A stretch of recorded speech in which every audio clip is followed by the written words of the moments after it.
ଶ୍ରାବଣ ମାସରେ ଏହି ଗଛ ତଳେ ପୋତି ଦିଅନ୍ତୁ ଗୋଟିଏ ଗୁପ୍ତ ଜିନିଷ।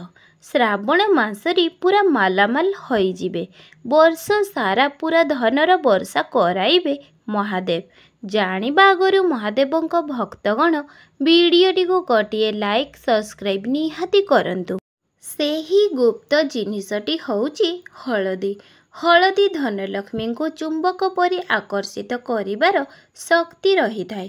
ହିନ୍ଦୁ ଧର୍ମରେ ଶ୍ରାବଣ ମାସରେ ବହୁତ ମହତ୍ତ୍ୱ ରହିଥାଏ।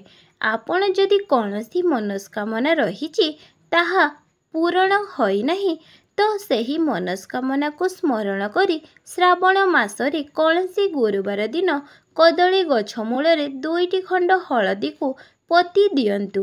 ସେହି ହଳଦୀକୁ 7 ଦିନ ପର୍ଯ୍ୟନ୍ତ ପୋତିକି ରଖନ୍ତୁ। ତା ପରଦିନ ମାନେ 8 ଦିନ ଯେଉଁ ଗୁରୁବାର ପଡ଼ିବ, ଗୁରୁବାର ଦିନ ସନ୍ଧ୍ୟାରେ ସେହି ହଳଦୀ ଖଣ୍ଡକୁ କଦଳୀ ଗଛ ମୂଳରୁ କାଢ଼ି ଆଣି ଆପଣଙ୍କର ପୂଜା ଘରେ କିମ୍ବା ଧନ ରଖୁଥିବା ଜାଗାରେ ରଖିଦେବେ।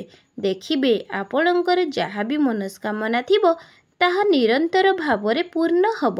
ହର ହର ମହାଦେବ।